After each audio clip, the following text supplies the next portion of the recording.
ஞானம் என்னும் ஒரு கருவி இருப்பதால் மனிதர்களால் சாதிக்க முடியாதது எதுவும் இல்லை என்று சொல்ல முடிகிறது என முத்தியா சுவாமிகள் சொன்னார்.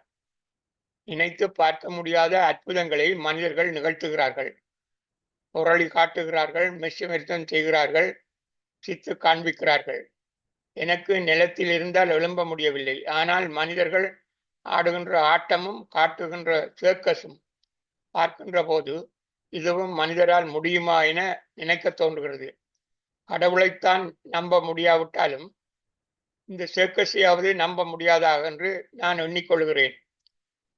மாயையில் அகப்பட்டிருக்கும் கடவுளின் பகுதியாகிய மனிதன் தன்னை உணர்ந்தால் கடவுளைப் போல மாயா ஜாலங்களையும் காட்டலாம் என்று முத்தியா முனிவர் இதனையே சொன்னார் என நினைக்கின்றேன். மெய்ஞானம் பேசுகின்ற எவரும் தியானம் என்பதை குறிப்பிட மறப்பதில்லை. தியானம் எப்படி தொடங்குவது, எதில் முடிய வேண்டும் என்பது பற்றி பலரும் பலவிதமான விளக்கங்களை கொடுக்கிறார்கள். அதனை கேட்கப் போனால் நமக்கும் அதுக்கும் வெகு தூரம். நாம் வேறு வேலையை பார்ப்போம் என்று நானும் எண்ணினேன். ஆனால் முத்தியா சுவாமிகளை கண்ட பின்னர் எனக்கும் தியானத்தில் ஆசை வந்தது.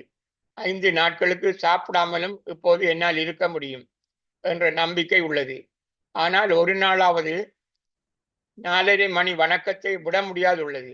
எனக்கு எந்த சித்தம் காட்ட முடியாது. நான் எந்த சாதனையும் புரிந்ததாக இல்லை. ஆனால் அதிகாலை 4:30 மணிக்கான வணக்கத்தை என் உயிர் பிரியும் நேரத்திலும் செய்து சாதனை படைப்பேன் என்ற நம்பிக்கை திடமாக உள்ளது. அதற்கு முத்தியா முனிவர் கடைசி மூச்சை உள்வாங்கும் வரைக்கும் சொல்ல ஓம் முருகா, ஓம் முருக கடவுளே சரணம் என்ற ஒரு மந்திரத்தை அளித்துள்ளார். இப்பொழுது முத்தியா முனிவர் தியானம் பற்றி எனக்கு சொன்ன முழுமையான விளக்கத்தையும் நினைத்து பார்க்கின்றேன். மதியம் 1 மணிக்கு சாப்பிட தொடங்குவாய் என நினைப்போம். இன்று முக்கியமான வேலையில் இருந்தாயே நீ சாப்பிட வேண்டும் என்ற எண்ணம் வராது. பழமையாக 10 மணிக்கு நித்திரைக்கு போவாய். இன்று முக்கியமானவரை சந்தித்தாய் என கொண்டால் 10 மணி வரைக்கும் 10 மணிக்கு நித்திரை எண்ணம் வராது. நாளைக்கு போயா தினம் என்றால் உனக்கு அதிகாலையில் எழும்ப வேண்டும் என்ற உணர்வே நித்திரையில் வராது. நாளைக்கு பரீட்சை ஆரம்பிக்கிறது என்றால் ஒரு மாணவனுக்கு எழும்போது பயம் வருகிறது. மற்றொரு மாணவன் விழித்தெழும்போது மகிழ்ச்சியுடன் துள்ளி எழுகிறான். நான் ஓம் முருகா, ஓம் முருக கடவுளை சரணம் என்ற வார்த்தையை இரவில் படுத்ததும் சொல்ல தொடங்குகிறேன். எப்பொழுது கண்மூடியது என எனக்கு தெரிவதில்லை. ஆனால் நான் அந்த வாக்கியங்களை நித்திரையிலும் தொடர்ந்து சொல்லிக் கொண்டிருப்பதாகவே உணர்கின்றேன். ஒரு நாள் சாப்பிடாமல் இருந்து பார், கண் இருட்டடையும், பசியின் கொடுமை தெரியும். என் மனது என்னுடன் இருக்கிறதா என பார்ப்பதற்காகவே இவையெல்லாவற்றையும் நினைத்து பார்த்தேன். இவ்வளவு நேரமும் என் மனதில் வேறு எண்ணங்கள் வந்து குழப்பவில்லை என்பதை உணர்கிறேன். அது மட்டுமன்றி மகிழ்ச்சியும் சோர்வும் உற்சாகமும் மனதில் வெளிப்பாடுகள் என்பதை இந்த எண்ண அலைகளால் உணர்கிறேன். இரவில் படுக்கும் போதும் காலையில் விழித்தெழும் போதும் என்ன நினைக்கிறாயோ பெரும்பாலும் அன்றைய உன் செயல்கள் அமையும் என்று முத்தியா சுவாமிகள் சொன்னார். அதனாலே தான் நான் இதனை நினைத்து பார்த்தேன். படுக்கைக்கு முன் கடந்த நாள் நினைவுகளை மதிப்பீடு செய்து அடுத்த நாளுக்கான செயல்களை திட்டமிட்ட பின் நித்திரைக்கு போ. அதிகாலையில் எழுந்து அன்றைய நாளுக்கான செயல்களை ஒழுங்கமைத்து கொண்டு பகல் முழுவதும் அதற்கமைவாக செயலாற்ற முயற்சி செய். உன் மனதில் வேறு எந்த நினைவுகளும் குழப்பத்தை ஏற்படுத்தாது என மட்டும்தான் முத்தியா சுவாமியார் எனக்கு சொன்னார். இதுதான் சரியான தியான பயிற்சி என்று சொன்னார். நான் எனக்கு பரிச்சயமான திட்டமிடல், ஒழுங்கமைத்தல், நெறிப்படுத்தல், செயல்படுத்தல் என்ற முகாமைத்துவ பதங்களையே சேர்த்தேன். முத்தியா முனிவர் பயன்படுத்திய பதங்கள் மிக எளிமையானவை. அது எண்ணங்கள் தான் செயல்களாக மாறுகின்றன என்பதாகும். மனம் நல்லெண்ணத்தை அங்கீகரிக்குமானால் செயல்கள் நல்லெண்ணவாக அமையும். ஒரு மனக்குழப்பமும் ஏற்படாது என்று முத்தியா முனிவர் சொன்னார். தியானத்தின் போது மனதை ஒருநிலைப்படுத்த முடியவில்லை என்று எல்லோரும் சொல்லுகிறார்கள். தியானத்தில் அமர்ந்த சில நிமிட நேரங்களுக்குள்ளேயே வேறு எண்ணங்கள் வந்து குழப்புவதாக சொல்லுகிறார்கள்.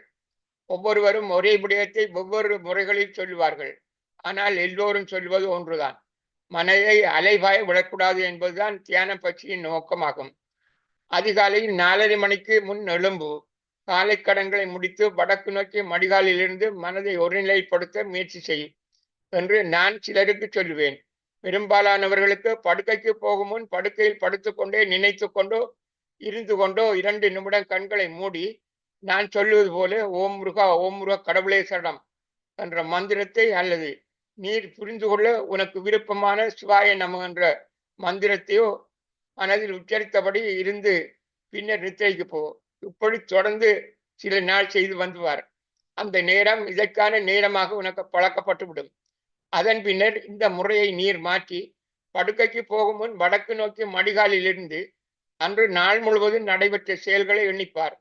என்னென்ன செய்தாய், யாருடன் பேசினாய், யார் யார் உன்னுடன் பேசினார்கள், எவர்களுடன் தொடர்பு கொண்டாய், அவர்களின் துலங்கல்கள் என்ன, உன் செயல்களின் உடனடி விளைவுகள் எப்படி இருந்தது என எண்ணத் தொடங்கு. உனக்கு இந்த நினைப்பை தவிர வேறு எந்த எண்ணங்களோ உன் தியான நேரத்தில் குறுக்கிட மாட்டாது என்பதை உணர்வாய் என முத்தியா சுவாமிகள் சொன்னார். இதனையே உன் செயல்களை நெறிப்படுத்தலும் மதிப்பிடலும் என நான் சொன்னேன். நான் சொன்னது வணிக கல்வி கற்கும் மாணவர்களுக்கு இலகுவாக புரியும். முத்தியா முனிவர் சொன்னது எல்லோருக்கும் புரியும் என நினைக்கின்றேன். பின்னர் அடுத்த நாளுக்கான திட்டமிடலையும் தியான நேரத்திலேயே செய்யலாம் என முத்தியா சுவாமிகள் சொன்னார். நாளைய செயலை திட்டமிட மதிப்பீட்டில் பெற்ற அனுபவத்தையும் பயன்படுத்தி திருத்தமாக எவ்வாறு என்ன வேலைகளை நாளைக்கு சரியாக செய்ய வேண்டும் என நினைத்து பார்க்க வேண்டும். இந்த எண்ணத்தை தொடங்கினால் வேறு எண்ணங்கள் வந்து உன்னை குழப்பாது என்பதை உணர்வாய். இது முடிந்ததும் அதிகாலை 4:30 மணிக்கு முன்னர் எழும்ப வேண்டும் என நினைத்து நித்திரைக்கு போ. உன் மந்திரத்தை உச்சரித்தபடி கண்களை மூடு. நீ எப்போது உறங்கினாய் என்பதை அறியாமலே ஆழ்ந்து நித்திரை செய்வாய். நல்ல பாட ஆயத்தம் செய்த மாணவன் பரீட்சை எழுத தயாராக துடித்தெழுவது போல உன் மனம் நீர் விரும்பிய நேரத்தில் உன்னை எழுப்பிவிடும். தியானத்தில் மதிப்பீட்டுக்கும் நெறிப்படுத்தலுக்கும் திட்டமிடலுக்குமான நேரத்தில் வரையறை இல்லை. அதனை உன் மனம் சொல்லும் நேரத்தில் முடித்துக் கொள்ளலாம். ஆனால் நீர் தானாக அந்த நேரத்தை அதிகரித்துக் கொள்வதை காலப்போக்கில் உணர்வாய். மற்றொன்று, தியானத்தில் முக்கியமானது நல்லெண்ணம் என்பது மறக்கப்படக்கூடாதது. நெறிப்படுத்தல் என்பதும் நல்ல எண்ணத்தை அடிப்படையாக கொண்டு அமைய வேண்டும். அதுவே நல்ல வாய்ப்புகள் உன்னை தேடி வருவதற்கும் நீர் எடுக்கும் எந்த தீர்மானமும் வெற்றி தருவனவாக அமைவதற்கும் உன் சாதனைகளுக்கு ஏணியும் தோணியுமாக இருப்பதற்கும் காரணமாக அமையும் என்பதை மறந்துவிடக்கூடாது. அடுத்தது அதிகாலை 4:30 மணிக்கான தியானமும் வணக்கமும். இது இரவு திட்டமிட்ட இன்றைய செயற்பாடுகளுக்கான வழிகாட்டும் ஊக்குவிசையாகும். தியானம் என்பது வடக்கு நோக்கி மடுகாலிலிருந்து செய்யப்பட வேண்டிய வேலை என்று நான் சொல்லுவதும் இல்லை. நோயாளிகளும் முதியவர்களும் விருப்பமான முறையில் இருந்தோ நின்றோ படுத்தோ வணங்கலாம். நேர வரையறை சொல்லுவதும் இல்லை. இவர்கள் எல்லாம் வணங்கக்கூடாது, இந்த சந்தர்ப்பத்தில் எல்லாம் வணங்கக்கூடாது என்று சொல்லுவதும் இல்லை. அதிகாலை 4:30 மணிக்கே கட்டாயம் ஆரம்பிக்க வேண்டும் என கூறுவதும் இல்லை. சற்று நேரம் பிந்தலாம், தவறில்லை. முஸ்லிம்கள் 5 நேரம் தொழுகிறார்கள். 6 நேரமும் நீங்கள் வணங்கலாம்.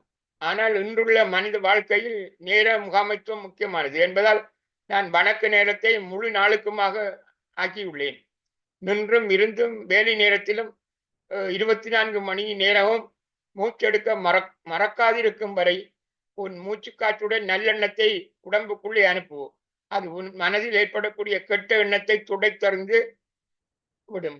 இத்தியான பயிற்சி பெற்ற உன் உதவியாளரான மனது மாயையால் பிடிக்கப்பட்டுள்ள உன்னை உணரச் செய்து கடவுளாக்கி விடும் என்று முத்தியா சுவாமிகள் சொன்னார். 4:30 மணி வணக்கமும் தியானமும் நல்லெண்ணத்தை உள்ளடக்கும் தியானத்துடன் ஆரம்பித்து இன்று செய்ய இருக்கிற வேலைகளில் எவ்வாறு நல்லெண்ணத்தை விளைப்பது என்பதை தீர்மானிக்கும் எண்ணங்களை வரவழைத்துக் கொள்வதாக இருக்க வேண்டும். உங்களுடைய சுயநல எண்ணம் முக்கியமானதுதான். ஆனால் நீர் உன் சுயநலனை அடைய வேண்டுமானால் மற்றவர்களும் உன்னை போல் நலமாக இருக்க வேண்டும் என்பதை கருத்தில் கொள்ள வேண்டும்.